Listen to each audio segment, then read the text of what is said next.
Thula, Thula mangakali, Thula minyembezi zakho, umdala uzosibonisa indlela. Thula, Thula mangakali. Hello, Moleni. Welcome back to Close with me, Usine Kamandoi. As you can see, namhlanje I will be reviewing yet another book, and the title of this book is Mother to Mother. Ibhalwe nguSindiwe Magona. Ndimaske uSindiwe Magona through a booktuber, an American booktuber. I'm ashamed that I found out about this amazing author from an American booktuber, even though I'm South African. But I'm glad that I have found out about her because God, she is amazing. She is an amazing writer. But when I saw her face looked familiar. I think I think she used to act. I think she's also an actress. And yeah, a little background about the author. Sindiwe Magona was born in Mthatha, but she grew up here in Cape Town. She is a mother of 3 kids. While she was pregnant with a 3rd child, and Londo Yamenzuba a domestic worker. But that did not stop her from finishing imfundo yake. She studied until she became a doctor. She is Dr Sindiwe Magona, put respect in her name. So yeah, she also worked at United Nations for 20 and some odd years, and yeah, she's a writer as well. She has written children's stories as well as adult fiction, historical fiction, and all that. So that is Sindiwe Magona. And she wrote this book, Mother to Mother. This book is a realistic fiction or historical fiction in a way. It was inspired by Ibalilika Amy Bell. Amy Bell was a young white woman from America who came to South Africa to assist them for their first democratic election. But sadly, Amy decided to accompany her friends to Gugulethu a day before she was set to leave for America. And on her arrival in Gugulethu, they saw a white woman. To them, it did not trigger as, or they did not know that she was helping black people at the time. So they threw stones at a car, and they threw stones at a car, and when she tried to get away or run away, or when they were trying to explain to people that no, this woman is here to help us, she's here to assist us, they did not want to hear that. They threw stones at her, and they also stabbed her to death. So that is Amy Bell. That's how the setup of this book, this book was, that's the story that inspired this book basically. If you are interested in knowing more about this book, you can continue watching. I'll try my best to review it. So see you on the flip side. So guys, before I can give you the synopsis of this book or give you the summary of this book, I want us to firstly understand the title of the book, which is Mother to Mother. Mother, the first mother, is the mother of the perpetrator, and the second mother is the mother of the victim. So the first mother, who is the mother of the perpetrator, her name is Mandisa. She is the narrator of this book. She is also the protagonist of this book. She is the mother of the perpetrator. His name is Olisi. He is the young black man who was in the forefront. He was the one accused for the killing of the young lady who is mentioned here in this book. So the mother of the perpetrator pens down a letter. So in this letter, it is sent to the mother of the victim. In this letter, she tries to explain the conditions that her son grew up under. This letter is basically the history of black people in South Africa, leading back to the days of colonialization, apartheid laws, the removal of black people in and their homes, when they were forced to move to other places, the places that they white people saw fitting to black people, and also the township violence, also the police brutality. So she states these facts leading to el xesha kude kubulalwe umntanakhe. But by giving the mother of the victim the history of black people in South Africa, she is not justifying the killing of her daughter, but she wants her to understand ingqondo yabantu abamnyama, ingqondo that was conditioned by black people, conditions by environment yabantu abamnyama.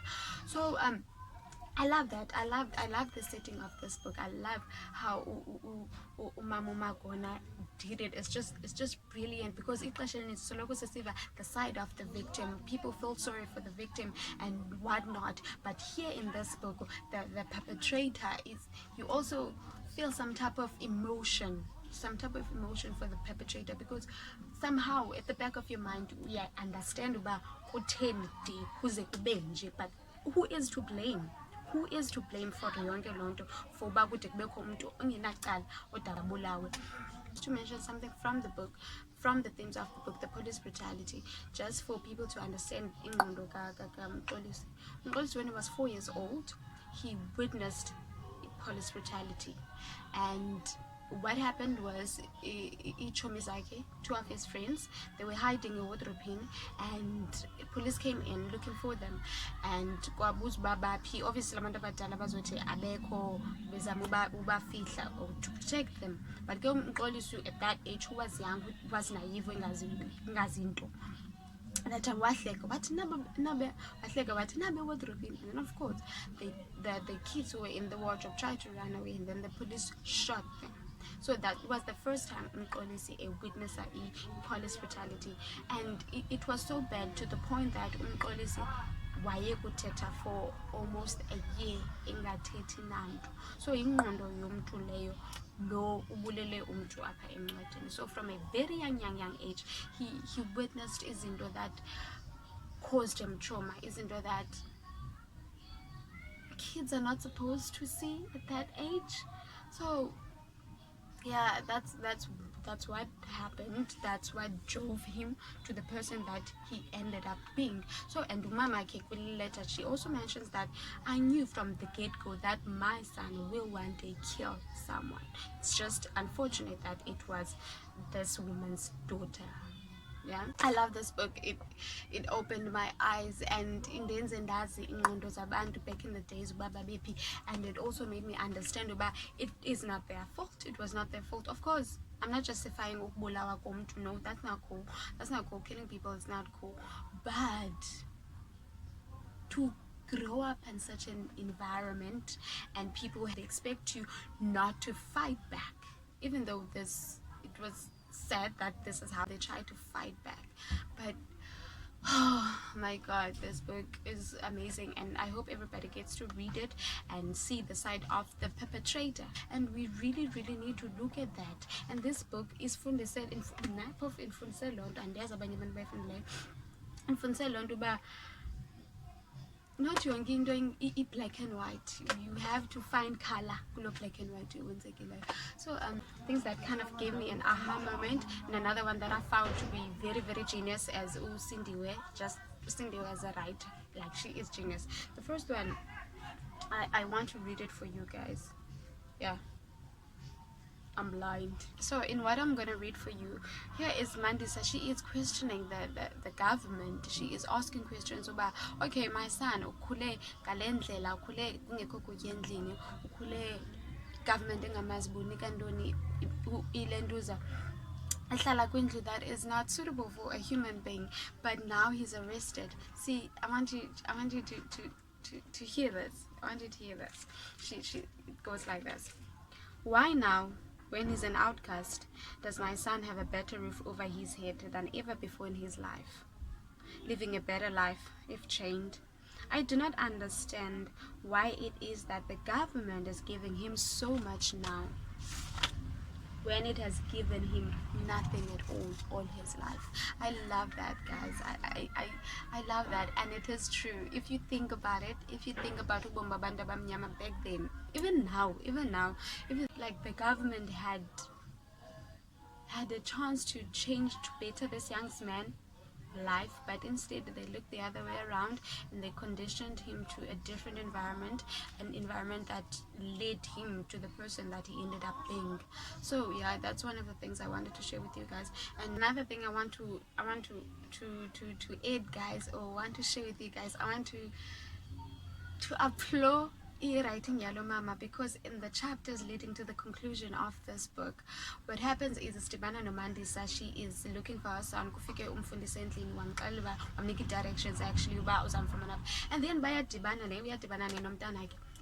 And then as they meet, as the reader, I am emotionally involved there. My heart is pouring out. I was crying because this woman and this young man are embracing Bayalila, and I feel sorry for them, and forgetting in my mind, Uba a woman was killed. So I'm here, I'm emotionally involved here in Dilibeluba. Oh, this young man actually killed someone. And then just when I was like, okay, I'm here with them, Sindiwe takes us back to the scene where this young woman is killed, and my heart is broken. Actually, it's not broken, but I remember that something bad happened, something horrible happened to somebody who did not deserve it. And it was just a reminder, she was reminding us that even though about the history of black people and all that, something bad happened, something that was not supposed to happen happened, and a young woman lost her life. I love that. I love indlela ibhalenga mama, like besikhumbuzo ba, even though, let's say if you are a black person who is reading this book, even though you empathize with black people, but kumbula, a person died. It doesn't matter the color of their skin, but somebody died in this book. I love that. That was genius. That was genius writing. That was just amazing. So yeah, but it also reminded me that both these mothers lost their children, but they lost them in different ways. So yeah, guys, I think that's enough. That's enough review for the day. So yeah, Mother to Mother by Sindiwe Magona. I can't wait to read her other books and review them as well. So yeah, I think we're done for today. So until next time, be safe, be kind, and spread love. Bye bye. This is